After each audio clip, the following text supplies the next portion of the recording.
My husband told my mother-in-law in Korean that he got my best friend pregnant, but they didn't know I was fluent. I never thought my K-drama obsession would destroy my marriage. Or maybe it saved me. I'm still not sure which. It started innocuously enough. I was homesick from work, scrolling through streaming services, when I landed on this Korean drama about a prosecutor and a defense attorney.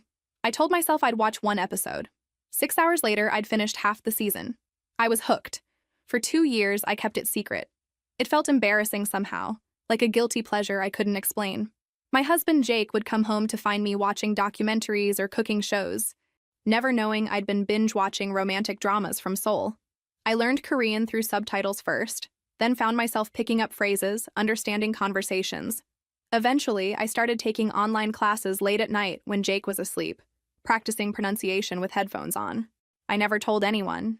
Not Jake, not my best friend, not even my sister.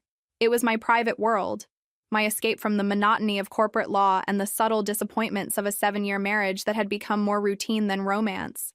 Then his parents visited from Seattle for the weekend. Jake's mother had never quite warmed to me, though she maintained a polite facade. His father was kinder, quieter. We'd just finished dinner, and I was clearing plates when I heard them switch to Korean in the living room, speaking in that easy way people do when they think they're in a safe space. "So you finally got what you wanted?" his mother asked. Her voice had that particular tone mothers use when they're worried but trying not to show it. Jake's response made my hands stop moving. "Yes. She's 8 weeks along now." The plate I was holding nearly slipped. I gripped it tighter, forcing myself to keep loading the dishwasher. My heart hammered so hard I could feel it in my throat. "And Vera suspects nothing?" his mother pressed. "Nothing. She has no idea." His father's voice was troubled. "This situation with her friend? It's delicate. I have it under control," Jake said, with the confidence of someone who thought he'd covered every angle. "She'll never find out." I closed the dishwasher as quietly as I could, though the rushing sound in my ears made everything feel distant and muffled. My reflection in the kitchen window stared back at me, pale and strange. I recognized the words, understood the implications, but my brain felt like it was moving through fog. 8 weeks. Her friend. Never find out. I walked back into the living room with a smile I'd practiced 1,000 times in courtroom depositions. "Anyone want coffee?" Jake looked up, completely relaxed. "That'd be great, babe." His mother's eyes met mine for just a second, searching for any sign that I'd understood. I kept my expression pleasant, blank. She nodded slowly and turned back to her son. I made coffee with hands that somehow didn't shake, served it with a steady smile, made small talk about their flight, about Jake's father's golf game, about nothing at all that mattered. When they left the next morning, I hugged his mother and thanked her for visiting, and she held on just a fraction longer than necessary, as if trying to decide whether to say something. After they drove away, Jake pulled me into his arms. "That went well. They really love you, you know." "I know," I said softly, already planning my next move. The decision crystallized in that moment. I wouldn't confront him. Not yet. Not until I knew everything. Not until I had proof, documentation, leverage. 7 years of marriage had taught me that Jake was careful, methodical. Whatever he was hiding, he'd hidden it well, but he'd made one critical mistake. He'd assumed I was still the woman he married, the one who smiled and nodded through his parents' Korean conversations, oblivious and content. That woman was gone, and he had no idea. 3 weeks passed.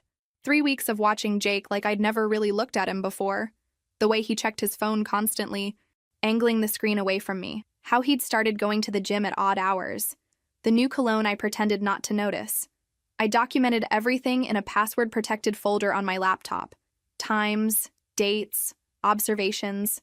My legal training kicked in automatically. Build the case, gather evidence, stay calm. Then she showed up at my door on a Tuesday evening, my best friend since college, the one who'd been my maid of honor, who knew me better than anyone. She looked terrible, her eyes red and puffy, mascara smudged. "Can I come in?" Her voice cracked. "Of course." I pulled her inside, my stomach already churning. Some part of me knew. I'd known since that conversation in Korean, but I'd been hoping I was wrong. We sat on the couch, the same couch where Jake's parents had sat 3 weeks earlier. She twisted a tissue in her hands, starting to cry before she'd said a word. "I don't know how to tell you this," she whispered. I waited. The lawyer in me knew when to stay silent. "I'm pregnant." My face must have shown the right amount of shock because she kept talking, the words tumbling out between sobs. 8 weeks along. Completely unexpected. She wasn't ready for this. Didn't know what to do. Who's the father? I asked. Keeping my voice gentle, supportive. Inside, I felt like I was watching myself from somewhere far away. She looked down. It's complicated. Does he know? Yes, but she shook her head. I can't tell you who it is. I'm sorry. It's too messy. I'm going to do this alone. I reached over and took her hand. Even though touching her made my skin crawl. You don't have to go through this alone. I'm here for you. The gratitude in her eyes was genuine. So were the tears. But there was something else there too. Something I'd never seen before. Guilt, yes, but also a strange sort of triumph. Like she'd won something she'd been competing for without me knowing there was even a game. Thank you, she whispered. I was so scared to tell you. I don't know what I thought. We sat there for another hour. She told me about the morning sickness, the fear, the plans to move forward as a single mother. I played my part perfectly, offering support, asking questions, never once revealing that I'd already connected every single dot. 8 weeks. The exact time frame Jake had mentioned. Her refusal to name the father. The way she kept glancing at our wedding photo on the mantle. Something unreadable crossing her face each time. After she left, I stood at the window watching her drive away. The fall evening was getting dark. Leaves scattered across our yard. Everything looked normal from the outside. Our nice house in the suburbs, 2 cars in the driveway, neighbors walking their dogs. But normal was a lie I'd been living for years, I realized. I'd convinced myself that routine meant stability, that comfort meant happiness, that a marriage could coast on autopilot forever without anyone noticing it had flatlined. Jake came home an hour later, carrying takeout Chinese food. Hey, babe. Thought we could have a quiet night in. Perfect. I smiled at him. Actually, I have news. My best friend stopped by earlier. His expression didn't change, but I saw his shoulders tense just slightly. Oh yeah? How is she? She's pregnant. Can you believe it? I watched his face carefully. 8 weeks along. She won't say who the father is, though. Says it's complicated. That's... wow. He set the food down on the counter. How are you feeling about it? Shocked, obviously. But happy for her. I moved closer to him. I told her we'd support her however we can. I hope that's okay. Of course. He pulled me into a hug. Over his shoulder, I could see his reflection in the kitchen window. His eyes were closed and his jaw was tight. You're such a good person. Vera, he murmured into my hair, always taking care of everyone. I learned from the best, I said, and felt him relax against me. That night, lying in bed beside him, I stared at the ceiling while he slept, or pretended to sleep. I could no longer tell the difference. The man I'd promised forever to was a stranger. The friend I'd trusted with my secrets had betrayed me in the deepest way possible. But they'd also given me something. Clarity. Purpose. The cold, sharp focus I used in the courtroom when I knew I had the winning case. I just had to be patient enough to present it. The next 6 weeks, I became someone I didn't recognize. Or maybe I became exactly who I needed to be. The line blurred. I threw myself into the role of supportive friend with an intensity that should have been suspicious if either of them had been paying attention. I offered to go to prenatal appointments with my best friend, helped her research strollers and cribs, sent her articles about pregnancy nutrition. Every text message, every concerned phone call was calculated to make her trust me, to make her believe I had no idea. You're being so amazing about this, she said one afternoon as we sat in her obstetrician's waiting room. She was 12 weeks along now, just starting to show. I was worried you'd judge me for doing this alone. Why would I judge you? I squeezed her hand. You're one of the strongest people I know. She looked away, and I saw tears forming. Sometimes I wonder if I'm making a huge mistake, if I should just tell him he needs to be involved. The father? I kept my voice neutral. Do you want that? I don't know what I want anymore. She wiped her eyes. He says he wants to be there. He says things will be different soon, that he'll figure it out. My heart rate spiked, but my expression stayed sympathetic. Different how? She caught herself. Nothing. Forget it. I'm just emotional. At home, I was the perfect wife. I cooked Jake's favorite meals, suggested weekend getaways, initiated intimacy. It made me sick, but I needed him comfortable, confident that everything was fine, that I was still the oblivious wife who loved him without question. He ate it up, literally. 3 nights a week I made dinner from scratch, and he'd compliment me, kiss my cheek, tell me how lucky he was. Sometimes I'd catch him checking his phone during these domestic scenes, typing something quickly, then looking back at me with that easy smile. Work stuff? I'd ask innocently. Just putting out fires, he'd say, pocketing the phone. 2 weeks after my friend's doctor's appointment, we had dinner with Jake's parents again. They drove down from Seattle, and we met at a Korean restaurant downtown. I'd suggested it, watching Jake's face when I did. He'd hesitated for just a second before agreeing. The evening was a masterclass in what I'd learned over the past 2 months. While Jake and his parents spoke in Korean, discussing the menu and commenting on the restaurant, I pretended to study my phone, but I heard every word. "She doesn't suspect?" his mother asked in Korean, her voice low. "Nothing," Jake replied in the same language. "She's been amazing, actually. Supportive of the situation without even knowing it." His father sounded concerned. "This can't continue forever. Someone will find out." "I know, I'm working on it. Just need a few more months to figure out the logistics." "And what about Vera?" His mother's tone was sharp now. "She's been nothing but good to you." "I know, Mom. I know." Jake sounded tired. "It's complicated." I looked up from my phone with a bright smile. "Should we get the bulgogi? I've heard it's amazing here." Jake's mother looked at me with something like pity. Or maybe guilt. I couldn't quite tell. "That sounds perfect," she said in English. Later that night, I downloaded a monitoring app onto Jake's phone while he was in the shower. It wasn't legal exactly, but I'd found a gray area. The app would clone his messages to a cloud account I could access. It would take a few days to start populating data, but I could wait. I'd become very good at waiting. The next weekend, I suggested we visit my friend, bring her dinner and baby gifts. Jake agreed immediately, too enthusiastically. We showed up with takeout and a bag of maternity clothes I'd bought. "You guys are too much," she said, but she was smiling. Looking at Jake just a little too long. Looking at me with that combination of gratitude and guilt that I'd learned to recognize. We sat in her living room, and I watched them try so hard not to watch each other. The way their eyes met when they thought I wasn't looking. How he touched her arm when he handed her a glass of water. Just a second too long. How she blushed and turned away.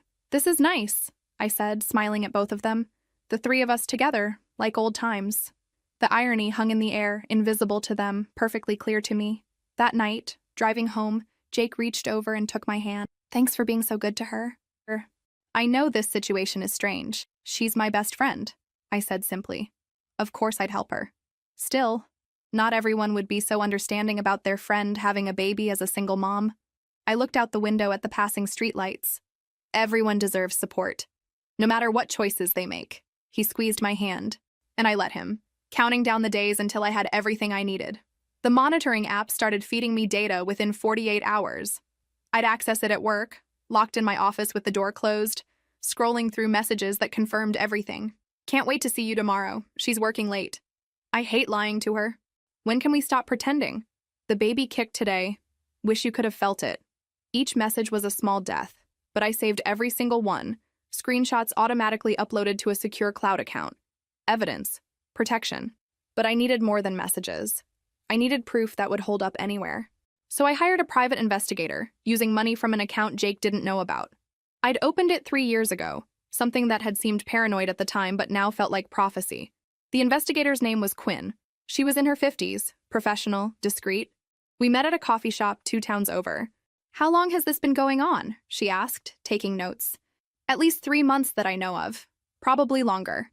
"What do you need from me?" "Everything. Documentation, photos, timeline. I'm a lawyer. I know what will matter in court." She nodded. "This isn't my first divorce case. I'll be thorough." "She's pregnant. The baby is his. Do you want me to document that connection?" "Yes, but carefully. I don't want either of them to know they're being watched yet." "They won't."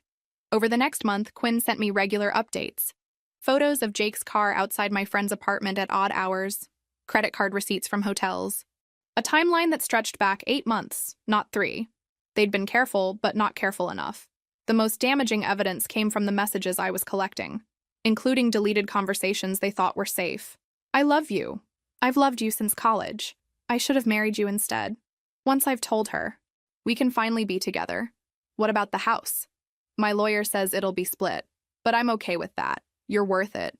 I read that last message 3 times, sitting in my car in the office parking garage. My lawyer. He'd already started planning his exit, his new life. While I'd been making him dinner, he'd been strategizing how to leave me. The anger was a living thing inside me, but I channeled it into action. I opened a separate bank account at a different institution, started transferring money in small amounts that wouldn't trigger alerts. Not stealing, just protecting what was mine. I removed my grandmother's jewelry from our safe deposit box, along with important documents, stored them in a safe deposit box at another bank, one in my name only. I made copies of tax returns, investment statements, property deeds, everything that showed what we owned together, what I was entitled to. "You're better at this than most of my clients," Quinn said during one of our meetings. "Most people are too emotional to think strategically." "I'm emotional," I admitted. "I'm just good at waiting to fall apart." At home, the charade continued. Jake had started dropping hints about changes coming, about maybe wanting to move somewhere new, start fresh. "What brought this on?" I asked one evening, as we sat on the couch. "Just thinking about life, about what we want. If this is really it for us." The words hung there, and I could see him working up to something, testing the waters. "Are you happy, Vera?" he asked quietly. It was the first honest question he'd asked me in months. I thought about lying, maintaining the illusion, but something in me couldn't quite manage it. "I thought I was," I said carefully. "But lately I've been wondering if happy is the same as comfortable. If maybe I've been settling." He looked surprised, like he'd never considered that I might have doubts too. "Have you thought about what you'd want if things were different?" "Freedom," I said, and meant it. "I think I'd want to feel free again." He nodded slowly. "Yeah, I get that." We sat in silence for a while, and I realized this was the most honest conversation we'd had in years. Both of us circling around the truth, neither brave enough to say it directly. But I didn't need him to be brave. I just needed him to stay complacent while I finished building my case. That night, after he fell asleep, I logged into the cloud account and reviewed everything. Messages, photos, financial records, timeline documentation. Quinn's reports were meticulous. The case practically built itself. But I wasn't ready yet. There was still one more piece I needed. One final, undeniable proof that would end any argument about whose baby she was carrying. And I was getting close to figuring out how to get it. She was 18 weeks along when she decided to have a baby shower. Early, but she wanted to celebrate before she got too uncomfortable. I offered to help plan everything. "You don't have to do all this," she said as we addressed invitations at her apartment. "I want to," I assured her. She smiled, one hand on her bump. "I keep thinking he'll want to be here, that he'll change his mind about staying hidden. Would you want that?" "I don't know anymore. Sometimes I think about just telling everyone, but it's too complicated. Too many people would get hurt." The shower was at a restaurant with a private room. 20 women showed up, friends and family, all cooing over baby clothes and tiny shoes. I'd chosen my outfit carefully. A blue dress Jake once said brought out my eyes. I wanted to look good. Jake stopped by, supposedly just to drop off a gift. But his timing was perfect, right when he'd texted me saying he had a client meeting. Another lie. "I won't stay long," he said, handing my friend a wrapped box. "You didn't have to get me anything," she said, but her eyes were bright. "Of course I did. Your family." I watched them from across the room. His hand lingered on her shoulder. Her fingers brushed his as she took the gift. The way they looked at each other when they thought no one was watching. But I was always watching now. Jake's mother arrived 20 minutes later. I hadn't known she was invited. In Korean, she asked my friend, "How are you really feeling?" "Scared," my friend replied in Korean. She spoke it too, another secret. "But happy. Is that wrong?" "No, dear. Though perhaps it should be." Jake's mother glanced at me. I took photos throughout the afternoon, but I made sure to capture other things too. Jake's hand on my friend's lower back, the way they stood too close.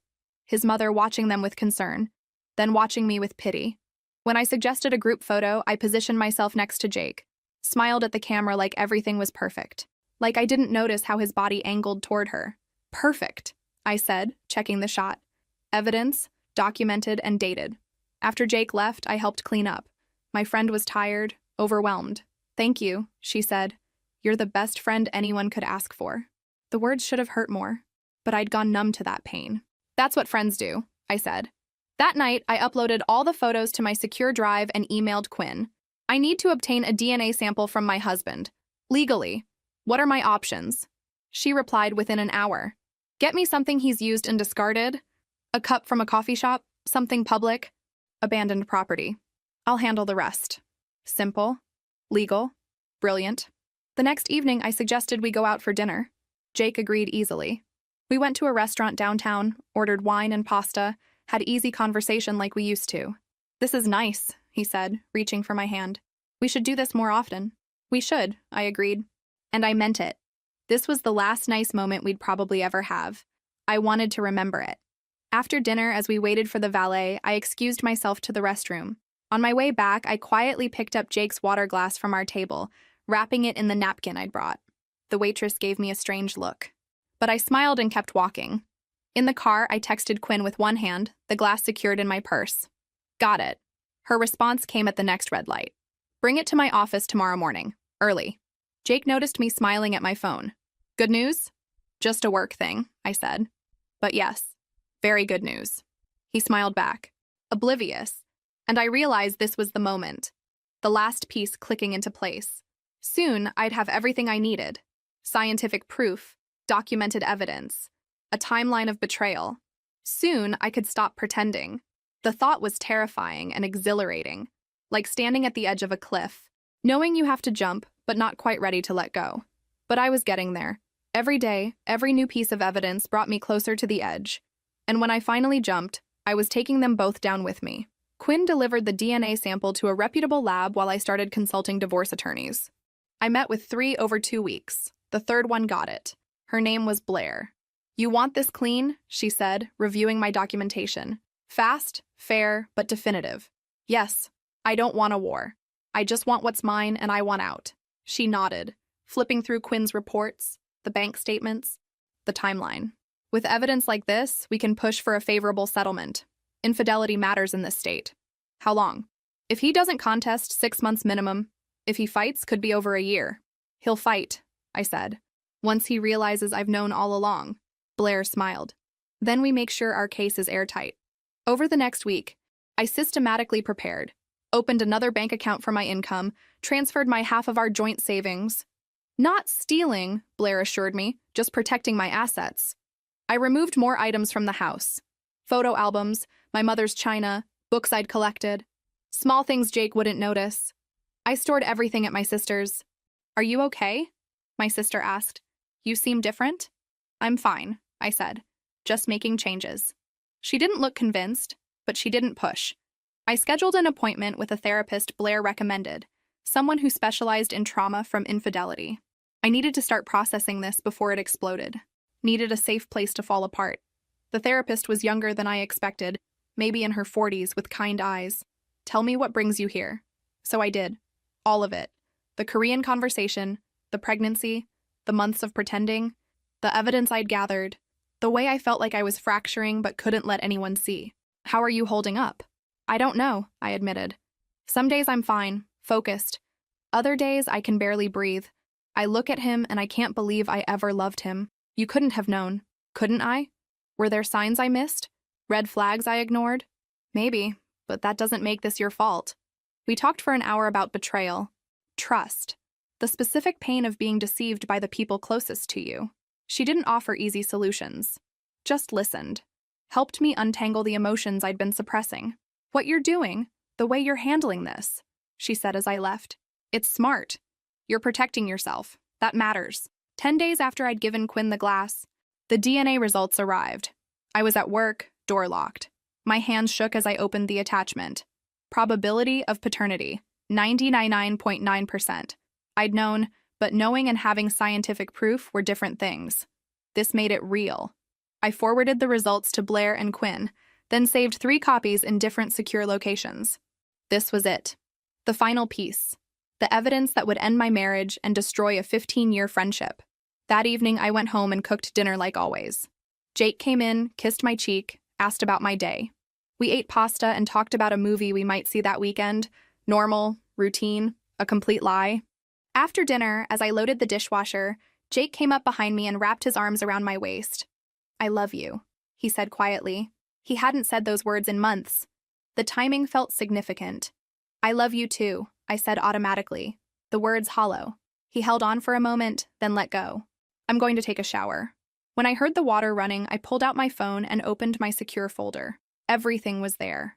Messages, photos, financial records, DNA results, Quinn's report, complete documentation of betrayal. I had everything I needed. The only question was when to use it. Blair had suggested waiting until after the baby was born, making the confrontation less complicated. But I wasn't sure I could maintain the act that long. I was running out of pretend smiles. running out of energy it took to look at them and not scream. I texted Blair. How much longer should I wait? Her response came quickly. Until you're ready. But not too long. You're carrying all this weight alone. It'll break you eventually. She was right. I could feel the cracks forming, spreading through me like ice fracturing under pressure. Soon, something would give. I just had to make sure I controlled when and how it broke. 2 weeks later, I invited everyone to dinner at our house. Jake, my pregnant friend, his parents, and 2 other couples. A normal gathering. This is nice, Jake said as we prepped. We haven't done this in a while. I thought it would be good. With the baby coming, changes ahead. He looked at me strangely, trying to figure out if there was hidden meaning. There was, but he couldn't see it yet. Everyone arrived around 7. My friend looked beautiful despite her exhaustion. 6 months pregnant now. Jake's mother hugged me tightly, holding on too long. You look tired, she said. Just busy with work, I replied. In Korean, I added, but I'm managing fine. Her eyes widened. I'd never spoken Korean to her before. I just smiled and moved to greet the other guests. During dinner, I steered conversation toward loyalty, honesty, trust. Not obviously, just gentle questions about what makes relationships work, how people handle betrayal. I think honesty is everything, one friend said. Once trust is broken, it's nearly impossible to rebuild. But forgiveness requires truth, I said quietly. You can't forgive what you don't know about. I felt Jake's eyes on me. Across the table, my friend shifted uncomfortably. After dinner, as everyone relaxed with wine, I suggested we watch something. There's this Korean drama I've been into lately. Anyone mind? Jake froze. Since when do you watch Korean dramas? Oh, for a couple years now. I find them fascinating. The language is beautiful. His mother set down her wine glass. In Korean, she said to Jake, Did you know about this? No, he replied in Korean. She never mentioned it. Maybe she understands more than we think, his father said, also in Korean. I kept my expression neutral, searching for the right show, but I could feel the tension radiating from them. Here we go, I said, starting an episode. This one's about a woman who discovers her husband has been lying to her. The coincidence was too pointed. Jake knew it. His mother knew it. But they couldn't say anything without admitting why it hit so close to home. We watched for 20 minutes. The room was silent except for the dialogue. How devastating, I said during a tense scene. To discover that the people you trust most have been deceiving you. My friend stood up abruptly. I'm not feeling well. I think I should go. Oh no, I said. Let me get Jake to drive you home. I can drive myself. You shouldn't, not pregnant and not feeling well. Jake, can you make sure she gets home safely? I watched the panic in both their eyes.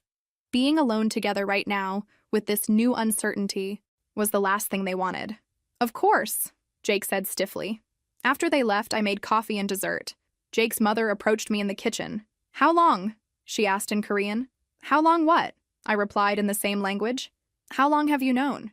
Since the day you visited in September. When Jake told you she was 8 weeks pregnant and that I'd never find out. Her face went white. Vera, You tried to warn me. That hug when you left. Thank you for that. But you should have tried harder. What are you going to do? What I should have done months ago. I picked up the dessert tray. Excuse me. An hour later, everyone had left except Jake's parents. We should talk, his father said. Not yet. Soon, but not tonight. They left, his mother looking back at me with something like respect mixed with fear. Jake returned an hour later. I was in bed reading when he came in. She okay? Yeah. Just tired. Good. He got ready for bed in silence, then slid under the covers. You speak Korean? Yes. How long? Does it matter? He didn't answer. We lay there in the dark, and I knew he was calculating what I'd heard, what I knew, how much danger he was in. That show, he said. That wasn't a coincidence. No. Vera, we should talk. Not yet. But soon. Very soon. The next morning, Quinn sent me a photo. Jake's car outside my friend's apartment at 2 a.m., 3 hours after he'd supposedly dropped her off and come straight home. They'd panicked, gotten sloppy, made exactly the kind of mistake I'd been waiting for. I forwarded the photo to Blair with a simple message. I'm ready. Let's do this. The week after the dinner party, everything shifted. Jake became paranoid, watching me constantly. My friend stopped answering calls. Jake's mother texted, "We need to talk." I ignored her. I met with Blair to finalize the divorce papers. Given the evidence, I think he'll take it, she said. Fighting would mean public record. That's what I'm counting on. When? My friend was 7 months pregnant. Part of me wanted to wait, but I couldn't carry this weight anymore. Soon, but I want to confront them first. I spent the next days planning. I reserved a table at the best restaurant in town for Sunday lunch, public enough to prevent a scene, private enough to be devastating. I invited my parents, Jake's parents, my friend, and Jake. Told each different reasons. None knew the others were coming. The night before, Jake tried again. Whatever you think is happening, you're wrong. Am I? Vera, please. Tomorrow. We'll talk tomorrow. I never meant to hurt you, he said. Yes, you did. You just didn't mean to get caught. That hit him. The moment he realized I knew everything. How long? He whispered. Long enough. He left, probably calling my friend, calling his mother, trying damage control. But it was too late. I went through my checklist. Blair had the papers ready. Quinn's report complete. My apartment rented. Belongings moved. Bank accounts separated. Everything in place. I texted my sister. Tomorrow, everything changes. I'll explain after. But I'm okay. She called immediately. What's happening? I'm leaving Jake and I'm making sure everyone knows what he did. We talked for an hour. She was angry, supportive, proud. Sunday morning, I wore my best dress, the dark green one, did my makeup carefully, looked in the mirror. Stronger, sharper, ready. Jake watched me with anxiety. What's this really about? You'll see. We drove in silence. His hands white-knuckled on the wheel. He knew something was coming. Vera, if you're planning to what? Tell the truth? This isn't fair. Fair? I almost laughed. You want to talk about fair? We pulled into the parking lot. My parents were arriving. His parents. My friend, getting out slowly, hand on her belly. Everyone's here, I said. Shall we? Jake's face went white. Don't do this. It's already done. This is just the reveal. I got out and walked toward the restaurant. My parents reached me first. Sweetheart, what's going on? My mother asked. Why are Jake's parents here? You'll understand in a few minutes. We gathered at the entrance. The confusion was palpable. My friend looked terrified. Jake's mother looked resigned. The hostess led us to a large table in a semi-private corner. Perfect. I took my seat and smiled. Thank you all for coming. Let's order first, and then I have something important to share. Jake's hand shook as he picked up his menu. My friend couldn't look at hers. While we ordered, I felt calm. 5 months of carrying this secret, and now it was almost over. The waiter brought water, took our orders, left us alone. I reached into my purse and pulled out the folder. Inside were copies of everything. DNA test, messages, photos, financial records, Quinn's investigation. Jake saw the folder and closed his eyes. Before our food arrives, I said, I need to tell you all something. My voice was steady, was clear. This was the moment I'd been building toward. The moment where the mask finally came off and everyone saw the truth. Jake reached across the table toward me. Vera, please. I moved my hand away. No, you've had 5 months to tell the truth. Now it's my turn. My father looked between us, confused. What's going on? I looked around the table. My parents, bewildered. His parents, pale with knowledge. My friend, tears already forming. Jake, defeated. I'm going to tell you, I said quietly. I'm going to tell you everything. And I was ready. After months of silence, of pretending, of carrying their secrets, I was finally ready to speak. I took a breath and began. For the past 2 years, I've been secretly learning Korean, I said, looking at Jake's mother. Every conversation you thought was private, I understood every word. She nodded slowly. She'd suspected. That's how I found out in September. Jake told you his girlfriend was 8 weeks pregnant, that I'd never find out. I turned to my parents. The girlfriend is sitting at this table. She's carrying his child. My mother's hand flew to her mouth. My father's face went red. I pulled out the first document. This is a DNA test. It shows 99.9% probability that Jake is the father of my best friend's baby. I placed copies in front of everyone. My friend started sobbing. Jake sat frozen. I've known for 5 months. I've spent that time documenting everything. Every lie. Every secret meeting. Every hotel receipt. I pulled out more papers, messages, photos, financial records. They've been together for at least 9 months, planning their future while I played the supportive wife and caring friend. My father stood. Jake, is this true? Jake's voice was barely a whisper. I never wanted it to happen this way. How did you want it to happen? I asked. When were you planning to tell me? Or were you just going to keep lying? I was going to tell you. I just needed time. Time for what? To cover your tracks? You already consulted a lawyer. I have proof. I turned to my friend, crying so hard she could barely breathe. 15 years of friendship, you were my maid of honor, and you still did this. I'm sorry, she whispered. I didn't mean for it to happen. Yes, you did. You've been in love with him since college. I found your old journals when I was moving my things. You wrote about him constantly, about how I didn't deserve him. She looked shocked. I had keys, remember? I used them to gather evidence. This wasn't accidental. You pursued him deliberately. Jake's mother spoke. Vera, we are so sorry. You were protecting your son.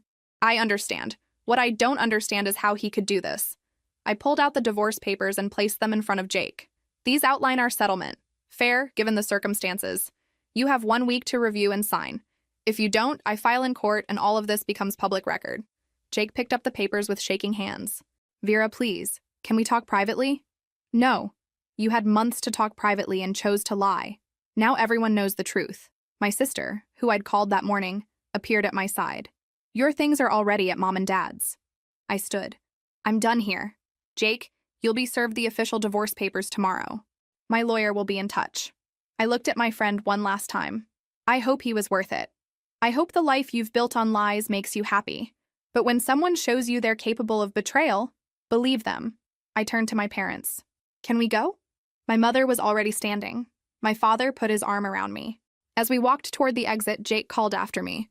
Vera, wait, please. I stopped but didn't turn. There's nothing left to say. You made your choice, now live with it. I walked out into the sunlight. Behind me, chaos. My friend's sobs. Jake's mother speaking rapidly in Korean. A family imploding. But I kept walking. Into the parking lot. Into my future. My mother hugged me tight outside.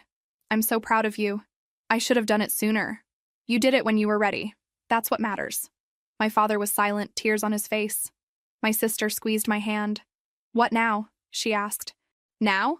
I took a deep breath, feeling lighter than I had in months. Now I start over. We drove to my parents' house.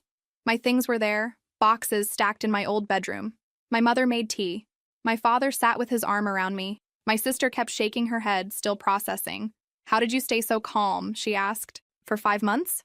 I had to. I needed the evidence. I needed to be smart about this. And the Korean? You really learned it without anyone knowing? I watched a lot of dramas. I smiled for the first time that day. Never thought they'd be the thing that saved my marriage. Or ended it, I guess. My phone started buzzing. Jake calling. Then my friend. Then Jake's mother. I turned it off. They'll try to fix this, my mother said. They'll apologize, make promises. I know, but I'm done. Some things can't be fixed. That evening, lying in my childhood bed, I felt strange. Not happy exactly, but free. The weight I'd been carrying for 5 months was gone. The pretending was over. Everyone knew the truth now. Tomorrow, the real work would begin. The divorce process, untangling our lives, moving forward. But tonight, I could just breathe. I'd done it. I'd faced them. I'd spoken the truth. And I'd walked away. It was enough. The first 48 hours were chaos. My phone exploded with notifications. 73 text messages, 42 missed calls, 15 voicemails. Jake's messages alternated between denial, anger, and desperate pleading. You're overreacting. We can work through this. How could you humiliate me like that? Please, Vera, I love you. Don't throw away 7 years. I deleted them all without responding. My friend's messages were worse. Long paragraphs about how sorry she was, how pregnancy hormones made her confused. You have to understand, I didn't plan this. It just happened. Please think about the baby. Your godchild needs you. He told me you two were having problems. I thought I was helping. That last one almost made me laugh. Helping. I blocked her number. On Tuesday, she showed up at my parents' house. I watched through the window as she rang the doorbell repeatedly. My mother had to tell her to leave. She's not ready to see you, my mother said firmly, and I don't know if she ever will be. Please, just let me explain. There's nothing to explain. You know what you did. My friend broke down, sobbing on the porch until my father came out. She left a handwritten letter that I tore up without reading. Jake's parents tried differently. They sent flowers with a card in English and Korean, apologizing. Jake's mother left a voicemail. Vera, I am so sorry. I should have told you immediately. You deserved better. You deserved the truth. I saved that voicemail, the only genuine apology I'd received. Blair called Tuesday evening. Jake signed the papers. Already? He knows he has no leverage. Fighting would cost more, both financially and in reputation. So it's done? In 6 months. That's the mandatory waiting period. But yes, essentially done. 6 months. Half a year until I was officially single. Jake tried once more Wednesday. He showed up at my office. I gave him 5 minutes in a conference room. He looked terrible. "I'm sorry," he said. "I never wanted to hurt you, but you did, repeatedly, for months. I know I was a coward. I should have ended things with you first. But I thought—" He stopped. "I don't know what I thought. You thought you could have both, the stable marriage and the exciting affair." He nodded, unable to meet my eyes. "How did you stay so calm? For all those months?" "Because I had to. Because falling apart would have given you control. I deserve that." "Yes, you do." I stood. "Is there anything else? Are you okay?" "I will be. Eventually." I walked toward the door. "Goodbye, Jake." "Vera?" "Wait." He grabbed my arm, then let go when I stiffened. "I want you to know, I did love you. That's the saddest part," I said quietly. "I don't think you ever really did. You loved the idea of me, the stability, but you never loved me enough to be honest. And that's not love at all." I left him there and went back to work. Later, in the bathroom, I cried for 5 minutes. Then I washed my face and returned to my desk. That evening, my therapist asked how I was handling everything. I'm angry. Not at them being together, but at the lies. At being made to look like a fool. Those are valid feelings. I keep thinking about signs I missed. Ways I could have prevented this. You couldn't have prevented this. They made their choices. All you can control is how you move forward. Moving forward. What did that look like? By Friday, 1 week after the restaurant, the messages had mostly stopped. Jake had moved into a rental. My friend had stopped contacting me. Jake's parents had given me space. The chaos was settling. The dust was clearing. I was still standing. That night, my sister came over with wine and takeout. We sat in my childhood bedroom, surrounded by unpacked boxes. "Do you regret how you did it? The public confrontation?" I thought carefully. "No. They made me complicit in their lies by keeping me in the dark. I needed everyone to know the truth. I needed witnesses." "Fair enough." She poured more wine. "What's next?" "Next, I find an apartment. Get settled. Focus on work. Eventually, figure out who I am outside of this marriage." "You're going to be okay," she said. Better than okay. I wanted to believe her. Some days I almost did. The divorce process took 3 months. Blair handled most of it, but I had to be present for key moments. Jake's lawyer tried contesting some terms initially. Blair shut that down by threatening to make everything public. After that, they stopped fighting. The judge reviewed everything in a closed hearing. The messages, photos, DNA test, financial records. She didn't seem shocked. "Mr. Cooper," she said, "given the evidence, I'm approving the settlement as written. You should consider yourself fortunate." He nodded, staring at his hands. I felt nothing. The final decree would be issued in 6 months, but the hard part was done. Clean, final. My friend tried suing me for invasion of privacy. Blair destroyed the case in the first hearing, proving everything was obtained legally. The suit was dismissed. 2 months after the restaurant, she found me at the coffee shop where I worked Saturday mornings. 8 months pregnant now, moving slowly, looking exhausted. She sat down without asking. "I need to tell you the truth, the real truth. I know the truth. Not all of it." She looked down at her coffee. "I've been in love with Jake since college, since that summer when the 3 of us were inseparable. I know, I found your journals, but you don't know why. You don't know what it was like watching you two. You had everything so easy. The law degree, the job, the perfect family, the perfect life, and him. I felt something cold settle. So this was about me? Not him? Both." She looked up and I saw something ugly there. "I wanted to prove I could be chosen, that I wasn't just your sidekick, your supporting character. I wanted someone to choose me over perfect Vera. So you destroyed a marriage to prove a point? I thought he loved me. I thought once you knew, he'd leave you and we'd be together, that I'd finally have what you had. And how's that working out?" She laughed bitterly. "He barely calls, says he needs space. The baby's due in 3 weeks and I don't know if he'll be there. I should have felt satisfaction, but I just felt tired." "What did you expect? You saw what he's capable of. I thought I was special. You weren't. You were just convenient. Now you're stuck raising his child while he figures out his next move." She started crying. "I ruined everything. I lost you. I lost myself. For a fantasy. For an idea of a life you thought you wanted." I stood. I can't forgive you. Maybe someday, years from now, but not today. I understand. No, you don't. You don't understand what it's like to have your best friend betray you like this. I did love you, she whispered. That part was real. Then you have a strange way of showing love. I left her there and didn't look back. The final court date came 3 months after that. Jake and I sat on opposite sides. He'd lost weight, looked older. The judge signed the papers. 7 years of marriage dissolved. We walked out separately, no final words. Just an ending. Blair met me outside. How do you feel? Free, sad, relieved, angry, all of it. That sounds about right. She handed me a folder. Keep it somewhere safe. In case he tries something. In case you need to remember you did the right thing, that you were strong enough to choose yourself. That night I went back to my apartment. 1 bedroom, hardwood floors, east-facing windows. Mine. Just mine. No shared space, no joint decisions, no compromises. I poured wine and sat by the window, watching city lights. My phone buzzed. My sister. Heard it's official. How are you? I'm okay. Really okay. And I was. Not healed entirely, but okay.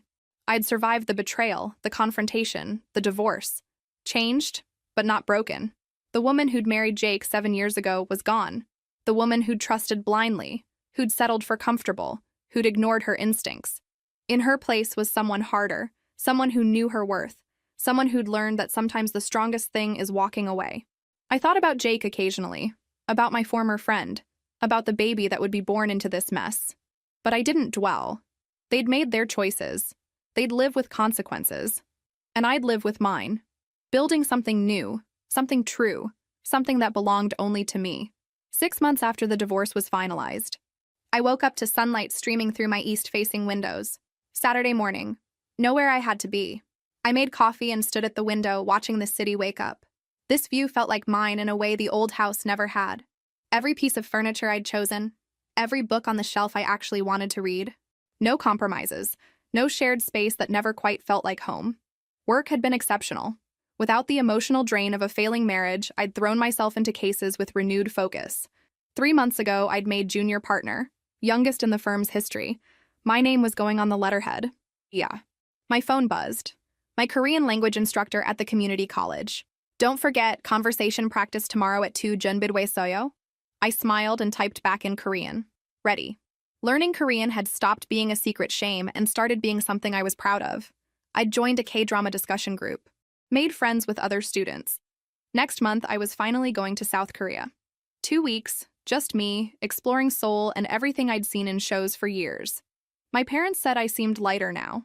My mother commented she hadn't realized how much I'd been shrinking myself to fit into that marriage until she saw me expand out of it. The doorbell rang. My sister with coffee and pastries. Breakfast delivery, also news. Ran into someone at the grocery store. My former friend. How'd she look? Tired, alone. Baby's 3 months old. Jake sees the kid every other weekend. No relationship. No happy family. I sipped my coffee, trying to find satisfaction in their unhappiness. But mostly, I felt nothing. I genuinely don't care what happens to either of them anymore. That's growth, my sister said. We ate breakfast and talked about her kids, my trip, a movie she wanted to see. Normal things, life things, nothing to do with betrayal or the past. Later, I went to therapy. 6 months of weekly sessions had helped me understand my patterns, recognize where I'd ignored my needs. How are you feeling about the Korea trip? My therapist asked. Excited, like I'm honoring the thing that accidentally saved me. The dramas led you to learn Korean, which let you understand the truth. There's poetry in that. Sunday morning, conversation practice. 6 of us in a coffee shop, chatting in Korean about our weeks and favorite shows. One guy, about my age, smiled at me a lot. I smiled back. After class, he asked if I wanted to get lunch sometime. I said yes. Not because I was ready for anything serious, but because I was open to possibility. Ready to start from honesty instead of compromise. That evening, I video called my parents. They looked happy, lighter too. You did a hard thing, my father said. Not just leaving, but the way you handled it. With evidence and planning and strength. I learned from the best. After we hung up, I sat with wine and thought about the past year. The discovery, the investigation, the confrontation, the divorce, the rebuilding. Who I'd been a year ago was gone, unhappy but not admitting it. settling for comfortable instead of demanding authentic, ignoring my instincts to keep the peace.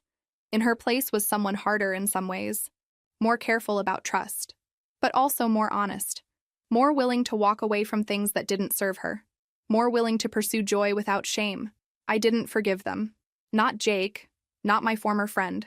Some people think forgiveness is necessary for moving forward, but I'd learned it wasn't. What was necessary was letting go of the anger, the bitterness, the constant replaying. I'd let go of the marriage, the friendship, but I didn't have to forgive them to be free. I just had to stop carrying their betrayal like it was mine to hold. Through mutual friends, I'd heard bits. Jake was dating someone new already. My former friend struggled with single motherhood and postpartum depression. His parents had cut him off financially. She'd moved back with her parents. Their lives had gotten smaller, more complicated. Mine had gotten bigger. I had my career, thriving, my family supporting me, my therapy, my hobbies, my apartment, my freedom, which I'd fought for and earned. Some days were still hard. Some nights I still cried, processing the loss of what I'd thought my life would be. But those days were fewer now, farther between. I walked to the window, looking at city lights. Somewhere out there, Jake was living his life. My former friend was raising his child. The life they'd planned together had crumbled. And I was here, with my plans for Korea and my Korean class and my career and my family. Free, honest, strong, not entirely healed maybe, but healing. Building something new from what they'd destroyed. Something entirely, authentically mine. I raised my glass to my reflection in the window. To survival. To strength. To the woman I'd become when I stopped pretending and started choosing myself. The woman staring back smiled. For the first time in a long time, I recognized her completely. She was exactly who she was supposed to be. Finally.